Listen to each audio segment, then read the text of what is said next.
नमस्कार दोस्तों, मेरा नाम राजेश बब्बर है और मेरे सहयोगी एस्ट्रो कुलवंत जी, हम दोनों मिलकर ये चैनल रन करते हैं। आज मैं आपको बताने जा रहा हूँ शनि से 11th हाउस क्यों इतना महत्वपूर्ण होता है भृगुनंदी नाड़ी के अनुसार। क्या इसमें रूल्स जो हैं बताए गए हैं नाड़ी में, ये आज मैं आपको यहाँ पे बताने जा रहा हूँ और पूरी वीडियो इसी पर आधारित रहने वाली है। 10 से 12 मिनट की वीडियो होगी। बहुत ही महत्वपूर्ण कॉम्बिनेशन है। प्लस इसमें आपको आज मैं थोड़ा सा प्रोग्रेशन भी कैसे लगाते हैं वो भी साथ साथ बताऊंगा।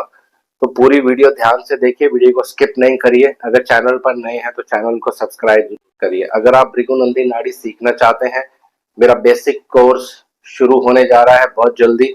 आप हमारे नंबर्स पर कनेक्ट कर सकते हैं, तो आप हमारे नंबर्स पर कनेक्ट कर सकते हैं अगर आप ये कोर्स ज्वाइन करना चाहते हैं। पूरी डिटेल्स आपको व्हाट्सएप पे मिल जाएगी। तो आइए वीडियो आरंभ करते हैं। ज्यादा समय आपका मैं नहीं लूंगा। भगवान गणेश जी और भगवान शनिदेव से आराधना करूंगा, सबके घर में सुख और शांति बनाए रखें। तो बहुत ही महत्वपूर्ण टॉपिक है शनि से 11th हाउस, क्यों भृगुनंदी नाड़ी में इसको इतना महत्व दिया गया है। तो पहले इसको समझ लेते हैं कि 11th हाउस होता क्या है। 11th हाउस शनि कुंडली में जहां भी होंगे उससे 11th हाउस, जहां भी कुंडली में शनि होंगे उससे 11th हमें लेना है। लेकिन अभी बेसिक समझ लेते हैं कि 11th हाउस होता क्या है। ये होता है कुंडली का 11वां भाव और यहाँ से बहुत सारी चीजें आप देख सकते हैं। पहली चीज जो होती है वो होती है आपके फ्रेंड्स, जहां से सोशल सर्कल देखा जाता है। दूसरा होता है लाभ का भाव, ये आपके गेन्स को इंडिकेट करता है, कैसे लाभ होने वाला है आपको, किस माध्यम से लाभ होने वाला है, क्या आपको करना चाहिए जिससे आपको लाभ हो। और तीसरा होता है इच्छा पूर्ति का भाव। इच्छा पूर्ति का भाव 11th हाउस होता है। ये मेन चीजें मैं आपको कुछ बता रहा हूँ। बड़े भाई का भी भाव ये होता है।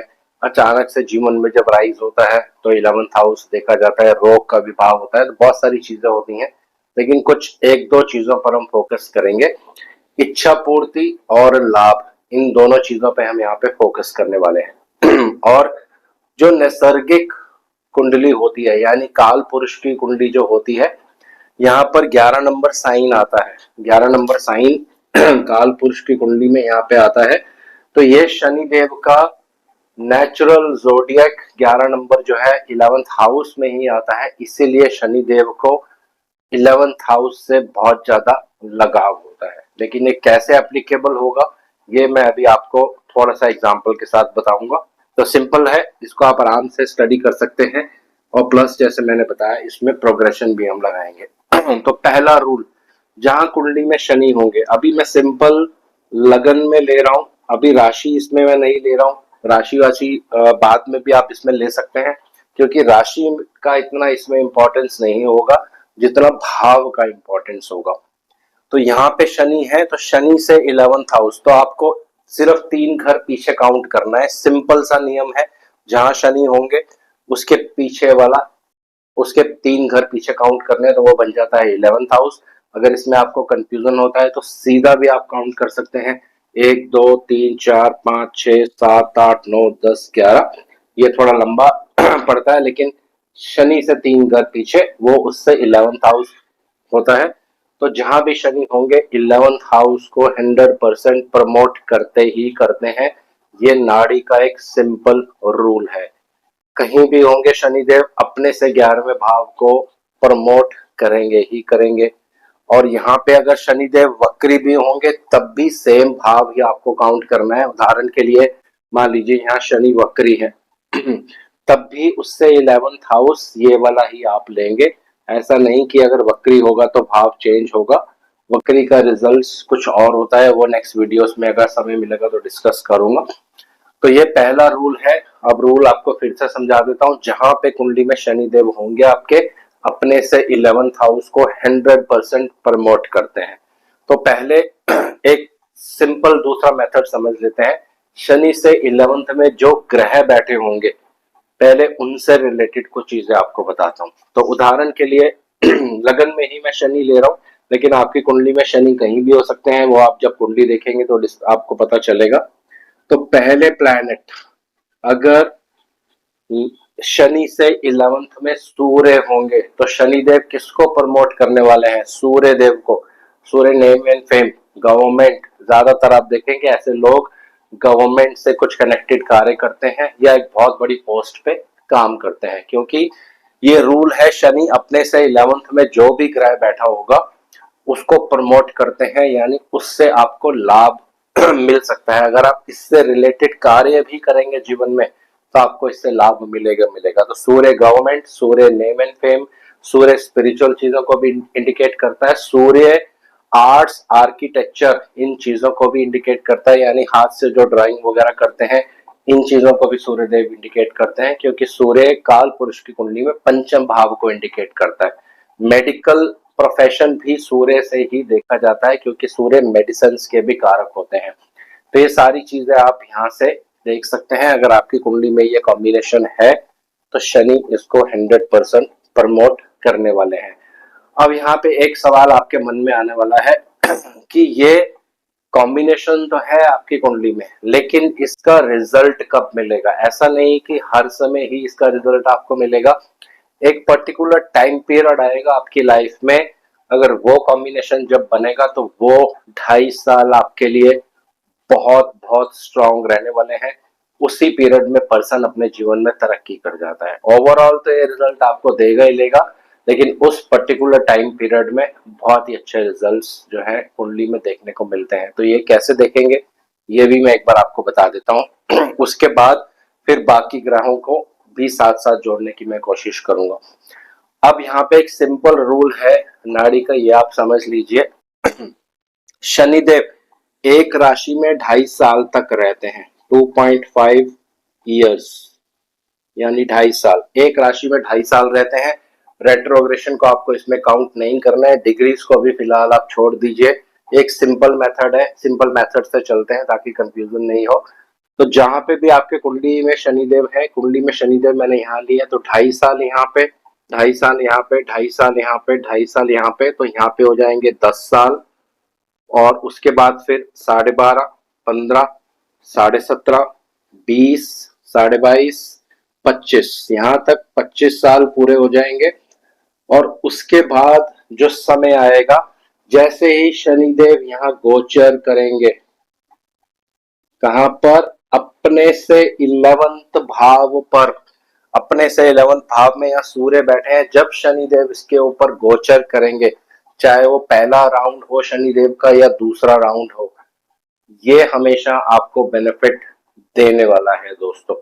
ये डिपेंड करता है कि कौन सा प्लैनेट भी वहां पर है, उससे रिलेटेड भी रिजल्ट्स मिलते हैं। लेकिन जब शनिदेव सूर्य के ऊपर गोचर करेंगे, खासकर शनि से 11th में जब सूर्य रहते हैं, तो ये टाइम पीरियड आप ऐसे निकाल सकते हो इस पर्टिकुलर एज में, यानी 25 से लेके 27.5 साल, ये जो 2-2.5 साल होंगे जीवन में, ये बहुत अच्छे जाएंगे आपके। इस पीरियड में नेम एंड फेम मिलेगा। तो बहुत से लोग पूछते हैं कि कब हमारी लाइफ में एक अच्छा समय आएगा। ये एक कैलकुलेशन का मेथड है जिसमें दशा वगैरह की आपको जरूरत नहीं पड़ती है, सिंपल तरीके से आप कैलकुलेट कर सकते हैं। तो इसको अब मैं यहीं पे लिखा रहने देता हूँ, क्योंकि ये सबके लिए हमारे लिए एज इट इज काम आएगा। दूसरे जो बहुत महत्वपूर्ण ग्रह हैं वो है चंद्र। अगर शनि से 11th में चंद्रमा होंगे तो शनि इसको प्रमोट करेंगे। चंद्रमा को रिटेल सेल्स कहते हैं। अगर आप इस तरह का कार्य करेंगे उसमें आपको बेनिफिट मिलने वाला है। बोलने का कार्य, रिटेल सेल्स, क्योंकि चंद्रमा रिटेल कैश या कैश फ्लो, रिटेल सेल्स, इन सब चीजों को इंडिकेट करता है और इंडिकेट करता है ट्रैवल को। तो ये कुंडली के अलग अलग राशियों के अकॉर्डिंग भी प्रेडिक्शंस होंगी, लेकिन ये जनरल प्रेडिक्शंस है। उसके बाद आते हैं तीसरे ग्रह, बहुत ही महत्वपूर्ण ग्रह मंगल देव। हालांकि ये शनि देव के शत्रु हैं, लेकिन इस चीज से यहाँ पे कोई फर्क नहीं पड़ता है। ये एक रूल है जो काम करता है। शनिदेव से 11th में जो भी ग्रह होगा शनिदेव उसको प्रमोट जरूर करेंगे। तो अगर ये आपकी कुंडली में कॉम्बिनेशन है तो मंगल से रिलेटेड अगर आप कार्य करते हैं, मंगल मतलब police, military, defence, law, court, क्योंकि ये गवर्नमेंट अधिकारी को भी इंडिकेट करते हैं, लड़ाई झगड़ा, ये सारी चीजों को सुलझाना, ये सारा कार्य जो होता है मंगल से रिलेटेड होता है। मशीनरी वर्क, इलेक्ट्रिकल वर्क, ये सारी चीजें मंगल के अंदर आती हैं। तो अगर ये कॉम्बिनेशन आपकी कुंडली में है और जो टाइम पीरियड मैंने आपको बताया 27.5 साल, 25 से लेकर 27.5 साल, ये पीरियड अच्छा जाता है फिर आपके लिए। लेकिन ये डिपेंड करता है कि ये पीरियड आपके लिए अच्छा जाता है। इसके बाद एक बहुत महत्वपूर्ण ग्रह आते हैं, वो है शुक्रदेव। अगर ये कॉम्बिनेशन आपको कुंडली में दिखता है तो ये बहुत ही अच्छा योग होता है कुंडली में। जब गोचर के शनिदेव यहाँ पे आएंगे, शुक्र मतलब लग्जरी चीजें, व्हीकल्स, आर्ट्स, ये सारी चीजों को इंडिकेट करता है। लैंड प्रॉपर्टी, मंगल से भी लैंड प्रॉपर्टी आप ले सकते हैं, तो इन चीजों में आपको बेनिफिट मिलेगा। और ये अपने आप में एक बहुत ही शुभ योग होता है, क्योंकि शुक्र एक बहुत ही शुभ ग्रह है।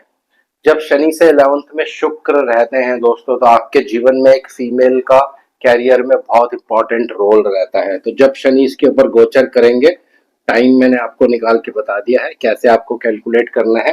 अब बात करते हैं बहुत ही महत्वपूर्ण ग्रह बृहस्पति। अगर शनि से 11th में बृहस्पति है, वर्किंग विद पब्लिक, क्योंकि बृहस्पति पब्लिक पर्सनालिटी है क्योंकि बृहस्पति पब्लिक पर्सनालिटी है, टीचिंग का प्रोफेशन, गाइड करना, लोगों को एडवाइस देना, ये सारी चीजें आप यहाँ पे कर सकते हैं। अच्छे प्रोफेसर्स, अच्छे जो टीचर्स होते हैं, ये सारा इस कॉम्बिनेशन से देखा जाता है। तो ये भी एक बहुत अच्छा कॉम्बिनेशन होता है। और कब एक्टिव होगा वो मैंने आपको एक्टिवेशन पहले समझा दिया है। इसके बाद बात करते हैं बुध देव। ये भी बहुत ही एक अच्छे ग्रह हैं। अगर शनि से 11th में मरकरी रहते हैं, बुध देव रहते हैं, तो अपना बिजनेस करना, एजुकेशन से रिलेटेड कुछ कार्य करना, या कमीशनिंग एजेंट, ये सारी चीजें जब आप करेंगे तो इसमें आपको लाभ होगा, क्योंकि शनि प्रमोट करने वाले हैं बुध देव को। शनि से 11th में मरकरी है, तो मरकरी को हमेशा शनि का सपोर्ट रहने वाला है। तो अगर आप उससे रिलेटेड कार्य करेंगे तो 100% आपको बेनिफिट मिलेगा। और इस पीरियड में जो मैंने आपको बताया है, ये जो पीरियड होता है बहुत ही एक स्ट्रॉन्ग पीरियड होता है, यहाँ पे बहुत बेनिफिट होगा। अब शनि से 11th में अगर राहु देव होंगे, तो राहु देव को भृगुनंदी नाड़ी में व्हीकल्स से रिलेट किया जाता है, क्योंकि राहु देव शुक्र देव की तरह बिहेव करते हैं भृगुनंदी नाड़ी में। तो इलेक्ट्रिकल चीजों से रिलेटेड, व्हीकल से रिलेटेड, गाड़ियों से रिलेटेड, कुछ किसी चीज का प्लानिंग करना, ये सारी चीजें अगर आप करेंगे तो इसमें आपको बहुत बहुत लाभ मिलेगा। और बहुत सी कुंडलियों पे मैंने ये भी देखा है, जब शनि से 11th में राहु रहते हैं तो एस्ट्रोलॉजी भी बहुत लोग करते हैं दोस्तों। ये भी आप कार्य करेंगे तो उसमें आपको बेनिफिट होगा। अब केतु देव, अगर शनि से 11th में केतु होंगे, तो शनि केतु को प्रमोट करने वाले हैं, हालांकि उनके शत्रु हैं, लेकिन फिर भी क्योंकि 11th हाउस शनि को बहुत प्रिय होता है अपने से, तो यहाँ जो भी प्लैनेट रहता है उसको सपोर्ट मिलता है। शनि देव का कर्म का जब आपको सपोर्ट मिलेगा, तो केतु जो है एक स्पिरिचुअल प्लैनेट है, मोक्ष के प्लैनेट है। ज्योतिष, एस्ट्रोलॉजी, ये सारी चीजें आप यहाँ पे कर सकते हैं। इलेक्ट्रिकल चीजों से रिलेटेड कुछ कार्य कर सकते हैं, क्योंकि केतु इलेक्ट्रिसिटी को इंडिकेट करता है, खासकर स्पेयर पार्ट्स को। ये भी आप यहाँ पे कार्य करेंगे तो उसमें आपको बेनिफिट मिलेगा। और टाइम पीरियड मैंने आपको बता दिया, उस टाइम पीरियड में बहुत ही अच्छा रिजल्ट्स आपको मिलने वाला है। अब दो चीजें यहाँ पे आपको और नोट करनी है। जब यहाँ पे शनिदेव के शत्रु ग्रह रहेंगे, जैसे मंगल केतु मैंने आपको बता दिया, ये शनिदेव के शत्रु हैं, तब थोड़ा सा इंटेंसिटी कम रहती है, इतना अच्छा पॉजिटिव रिजल्ट नहीं मिलता है। लेकिन बाकी सब ग्रह जो शनिदेव के मित्र हैं, सूर्य देव भी बहुत अच्छा रिजल्ट देते हैं, शुक्र देव, गुरुदेव, बृहस्पति देव और बुध देव, राहु देव भी, तब बहुत अच्छा रिजल्ट देखने को मिलता है। मंगल केतु जब रहते हैं तो रिजल्ट थोड़ा सा कम देखने को मिलता है, लेकिन मिलता जरूर है, ऐसा नहीं कि रिजल्ट नहीं मिलेगा। ये तो हो गया एक सिंपल रूल। जब शनि से 11th में कोई ग्रह बैठा होगा तो शनि उनको प्रमोट करने वाले हैं। अब दूसरा रूल है यहाँ पे कि कई बार आप कुंडलियों में ये भी देखेंगे कि शनि से 11th में तो कोई ग्रह नहीं होगा, तब इस केस में इसको कैसे हैंडल करना है।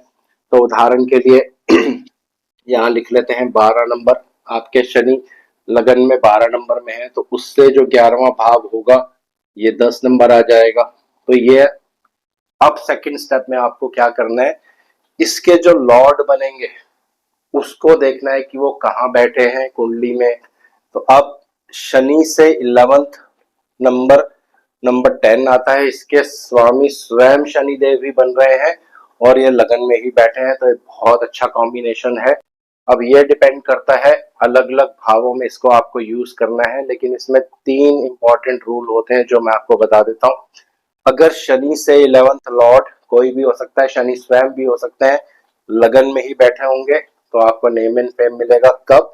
जब शनि इसके ऊपर गोचर करेंगे, जब यहाँ पे गोचर करेंगे, ये आपको ध्यान रखना है, या फिर इसके ऊपर गोचर करेंगे, तब भी आपको नेम एंड फेम मिलेगा उस पीरियड में। तो पहला रूल, अगर यहाँ ग्रह है उसके ऊपर शनि गोचर करेंगे तब, नहीं तो फिर उसके लॉर्ड के ऊपर जब शनि गोचर करेंगे तब आपको अच्छा रिजल्ट मिलेगा। दूसरा रूल यहाँ पे ये होता है कि शनि से 11th हाउस में कोई भी ग्रह, जो भी राशि होगी, तो एक उदाहरण ले लेते हैं, मान लीजिए यहाँ पे 9 नंबर राशि है, तो 10 और यहाँ आ जाएगा 11। तो शनि से 11th में गुरु की राशि पड़ रही है, धनु राशि, इसके स्वामी गुरु है।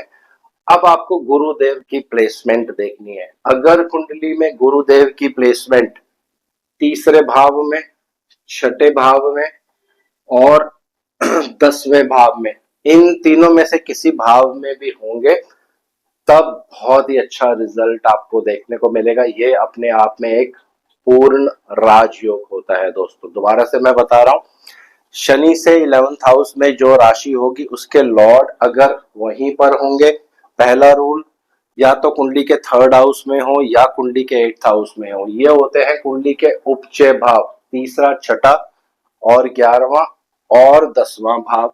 अगर यहाँ पे भी होंगे बृहस्पति, यानी शनि से 11th में जो राशि है उसके लॉर्ड इन 4 भावों में जाके बैठेंगे, तो बहुत ही अच्छा एक तरह से राजयोग मिलता है। और ये एक्टिव कब होगा? जब शनिदेव यहाँ पे, जहां पे भी वो ग्रह बैठे होंगे, उदाहरण के लिए बृहस्पति यहाँ बैठे हैं, तो जब गोचर के शनिदेव इनके ऊपर ट्रांजिट करेंगे तो वो समय आपके लिए बहुत अच्छा रहने वाला है। बाकी सब जगह पे न्यूट्रल रिजल्ट देगा, इतना ज्यादा स्ट्रॉन्ग रिजल्ट नहीं देता है। लेकिन शनि से 11th लॉर्ड में जो भी साइन, शनि से 11th राशि में, शनि से 11th भाव में जो भी साइन होगा, अगर वो उपचय भावों में ग्रह आपके बैठ जाएगा और उसके ऊपर जब शनि का गोचर होगा, तो बहुत अच्छा परिणाम आपको देखने को मिलेगा। बाकी भावों में एक नॉर्मल रिजल्ट देखने को मिलता है। तो ये एक बहुत ही हिडन टेक्निक है भृगुनंदी नाड़ी की। शनि से 11th हाउस बहुत इंपॉर्टेंट होता है कुंडली में, और शनि को अपने से 11th हाउस सदा सदा प्रिय रहता है दोस्तों।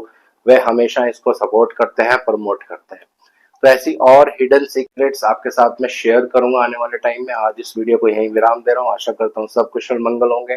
भगवान शनिदेव से आराधना करूंगा सबके घर में सुख और शांति बनाए रहे। जय शनिदेव।